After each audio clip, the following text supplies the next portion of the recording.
Oke, bismillahirrahmanirrahim. Assalamualaikum warahmatullahi wabarakatuh. Bertemu lagi dengan Bapak Drepa yang bagian keduanya ya. Insya Allah kita akan belajar tentang macam-macam sumber energi ya. Ada yang sumber energi yang tidak terbarukan dan juga ada sumber energi yang terbarukan. Oke, kita bahas dulu dari yang pertama, yaitu sumber energi yang tidak terbarukan. Apa itu sumber energi yang tidak terbarukan? Yaitu sumber energi yang ketersediaannya terbatas, dikasih kunci ya, terbatas dan sangat sulit untuk diadakan kembali. Itu disebut dengan energi tidak terbarukan ya. Jadi energi yang ketersediaannya terbatas dan sulit untuk diadakan kembali. Sumber energi ini contohnya pada minyak bumi, gas alam, dan batu bara. Ini contohnya ya, minyak bumi, kilang minyak di laut, juga ini batu bara ya. Seperti itu, ini jenis-jenis bahan sumber energi yang susah atau yang terbatas untuk diadakan kembali. Kemudian lanjut, yang kedua ada juga sumber energi yang terbarukan. Berarti kebalikannya, ini sumber energi yang dapat digunakan terus menerus. Kalau tadi sulit ya, kalau ini bisa terus menerus ketersediaannya, dapat diusahakan kembali juga. Nah, sumber energi yang terbarukan ini contohnya pada matahari, ini kan tidak pernah habis ya. Kemudian air juga sama, tidak pernah habis karena ada hidrolisis air. Kemudian juga angin sama, karena ada perbedaan suhu, cuaca, dan kalor juga menunjukkan ada angin. Ketika sumber energi ini semuanya terbarukan, artinya bisa digunakan terus menerus dan ketersediaannya bisa diusahakan kembali. Contohnya ini gambarnya ya, ini matahari, kemudian ini tenaga air, dan ini juga tenaga angin. Ini energi tidal. Energi tidal sebenarnya kayak air lagi, namun ini digunakan di laut ya, dimana ada menggunakan konsep ini pasang surut air laut. Seperti itu penggunaannya agar bekerja memakai listrik tenaga energi tidalnya. Seperti itu. Kemudian bagian C-nya yaitu sumber energi bagi tubuh. Nah, yang akan kita pelajari ada 3 sumber energi. Pertama ada yang disebut dengan karbohidrat, yang kedua ada yang disebut dengan protein, dan yang ketiga ada yang disebut dengan lemak. Karbohidrat itu apa? Ini ada gambarnya ya. Jenis bahan pokok. Kalau kita tuh sering sebutnya bahan pokok atau makanan pokok, makanan utamanya.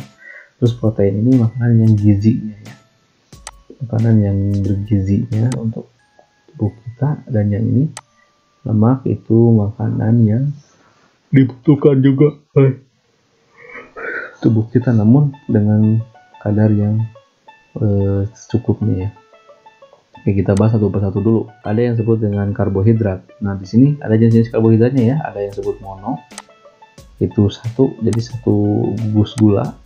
Ada di itu menunjukkan 2 ya, ingat kata di. Ada mono itu menunjukkan 1, di 2. Kalau poli itu menunjukkan banyak atau 3 itu termasuk banyak.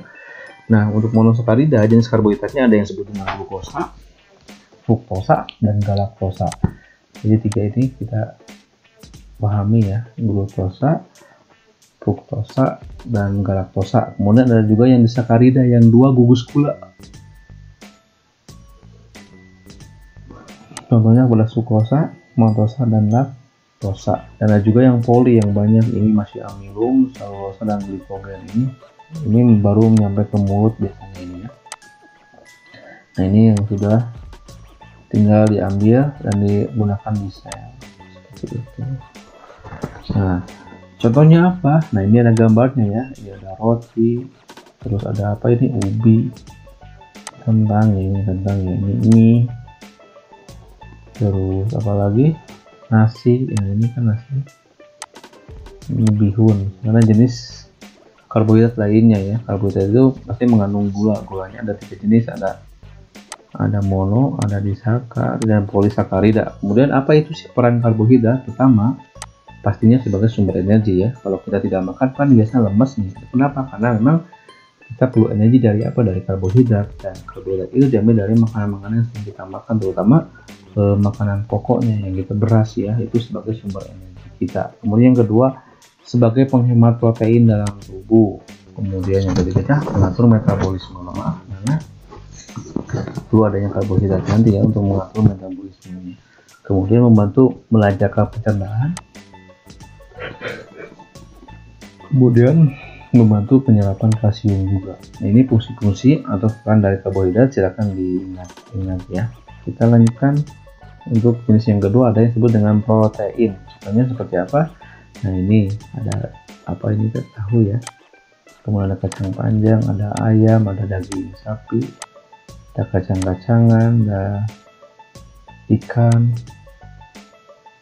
udang, dan lain sebagainya. Semuanya ini ikannya dan lain sebagainya. Itu jenis-jenis dari protein.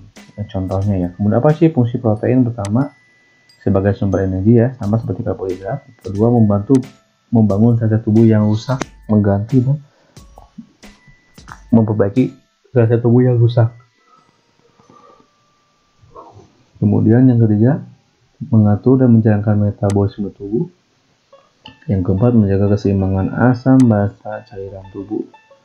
Jadi kekurangan protein berbahaya sekali. Kemudian membentuk sistem kekebalan tubuh.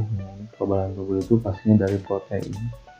Nah, jenis-jenis proteinnya ada 3 ya, ada asam amino, ada kemudian berdasarkan fungsinya dan juga contohnya.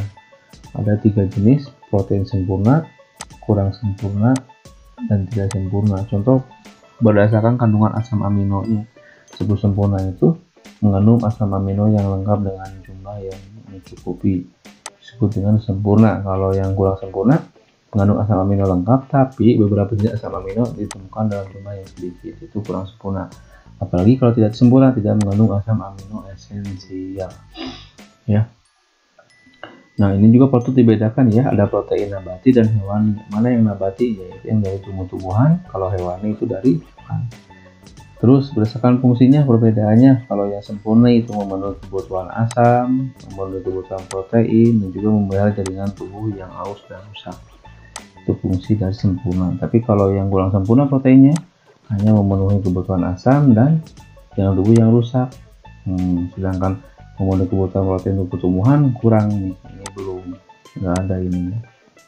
Nah, kemudian apalagi yang tidak sempurna, hanya menghasilkan energi saja, berarti kebutuhan yang lainnya tidak ada, seperti itu. Kemudian berdasarkan contohnya, yang protein sempurna ada kasein dalam susu dan ada albumin dalam telur. Kalau yang kurang sempurna ada legumin pada kacang-kacangan dan gliadin pada gandum. Dan ada juga protein yang tidak sempurna seperti zein pada jagung. Sekian ya untuk yang protein. Kita lanjutkan pada slide yang itu lemak. Nah, itu contoh lemak. Lemaknya banyak, ada lemak nabati hewani, lemak nabati dari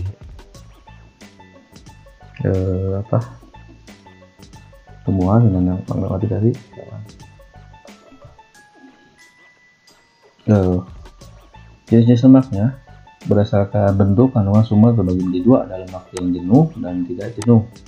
Lemak yang jenuh bentuknya mudah mengendap dan memadat pada suhu ruang. Jadi pada suhu ruangan yang sedemikian itu mudah mengendap dan memadat, berarti itu lemak jenuh. Contohnya gaji sapi ya, gaji sapi dan seterusnya, itu kalau tepat mengendap memadat berarti lemaknya jenuh. Kalau yang tidak jenuh berwujud cair pada suhu ruang. Jadi ketika suhu ruangannya normal, itu si lemaknya itu langsung mencair seperti minyak. Kemudian dari kandungannya, ini mengandung kolesterol, ini tidak mengandung kolesterol. Jadi yang sehat itu yang tidak jenuh ya, seperti itu. Contoh yang lemak jenuh, nah ini daging, awas ya, hati-hati jangan banyak. Ada santan, krim, margarin. Nah, ini yang sering banyak mengandung lemak jenuh ya. Kemudian yang tidak jenuh contohnya apa? Buah zaitun, kacang almond, wijen, alpukat, dan ini jadi tumbuh-tumbuhan ini yang tak jenuh. Kemudian ada juga yang ganda. Kalau dari tunggal ini gandanya kedelai, ikan salmon, kacang tanah, biji jagung, biji bunga matahari. Ini lemak-lemak yang tidak jenuh. Jadi kan ada lemak hewani dan nabati. Kalau lemak hewani lemak dari hewan, nabati dari tumbuhannya. Jadi meskipun ada 2 jenis perbedaan, namun fungsi lemak secara umum adalah pertama sebagai sumber energi ya, sebagai sumber energi cadangan ya. Kemudian sebagai sumber asam lemak esensial, ya, penting-penting lemak juga ada yang penting nih, jangan sampai dihilangkan juga. Kemudian ada melarutkan vitamin, pasti karena kalau tidak ada lemak, vitamin tidak akan selalu ya. Seperti itu. Kemudian ada juga membantu menghemat protein, jadi bisa menyimpannya juga. Dan ini yang paling inti, menjaga suhu tubuh dan melindungi organ itu fungsi dari lemak. Seperti itu. Mungkin cuma sekian ya penjelasan terkait